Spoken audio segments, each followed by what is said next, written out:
అధికారులకు రాజమండ్రి నగర సూటి ప్రశ్న. అధికారులారా, ఎప్పుడు చూసినా ప్రణాళికలు రెడీ చేస్తున్నాం, మరోటి చేస్తున్నాం అంటున్నారు. ఓకే, మీ మాటను మేము గౌరవిస్తున్నాం.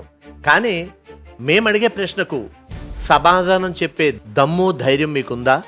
ఇలా అంటున్నాను మరోలా అనుకోకండి. ఇక్కడ ఉన్న సిచ్యువేషన్ అలా ఉంది. పరిస్థితిని బట్టే మాట్లాడాల్సి వస్తుంది. ఇక విషయానికి వస్తే, స్థానిక రైల్వే స్టేషన్ దాటిన తర్వాత గూడ్స్ గేట్ మధ్యలో ఈ పరిస్థితి. వర్షపు నీరు భారీగా నిలవుండిపోయింది. ఎప్పుడు వర్షం వచ్చినా ఇలాగే నిలవుండిపోతుంది.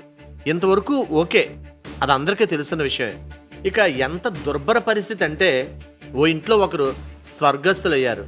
ఆ పార్థివ దేహాన్ని ఎక్కడ పెట్టాలో కూడా అర్థం కాని పరిస్థితుల్లో రైల్వే స్టేషన్ ఎదురుగా ఉన్న వీధులన్నీ ముంపుకు గురయ్యాయి.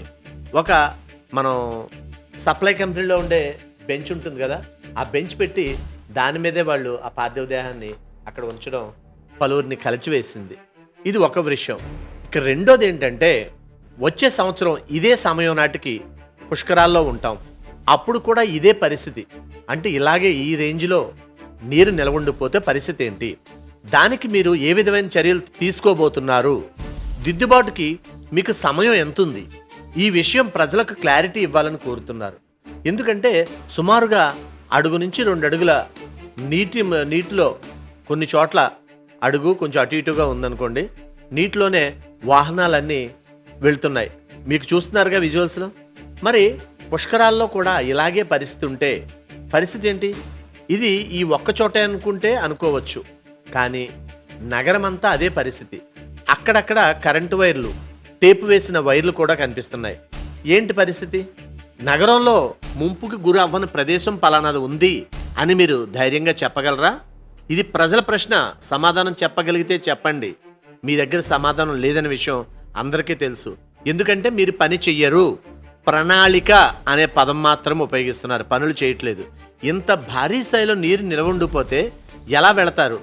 నిత్యం వేలాది వాహనాలు, వేలాది మంది తిరిగే ఈ రూటే ఇలా ఉంటే మిగిలిన రూట్ల పరిస్థితి ఏంటి? ఎలా వెళ్తారు? మీ విజ్ఞతకే వదిలేస్తున్నాం. పుష్కరాలకు అబాస్పాలు చేస్తారో, లేదా పవిత్ర స్నానాలు గౌరవంగా చేయించి ఎటువంటి అపశృతులు లేకుండా చక్కగా వచ్చిన వారిని అతిథి దేవో భవ అన్నట్టుగా గౌరవంగా పంపిస్తారో మీ చేతుల్లోనే ఉందంటున్నారు ప్రజలు.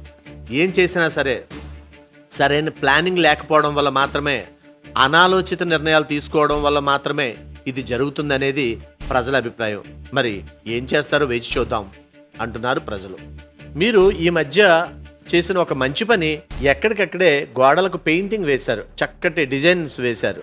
అవి అక్కర్లేదండి. డ్రైనేజీల మీద ఉన్న ఆక్రమణలు తొలగించండి, డ్రైనేజీ లోపల ఉన్న సిల్ట్ తొలగించండి. రాజమండ్రి నగరం హ్యాపీగా ఉంటుంది, ప్రజలు చాలా హ్యాపీగా ఉంటారు. ఎందుకంటే ఇటువంటి దుర్భర పరిస్థితుల్లో కంటే అదే బెటర్ కదా.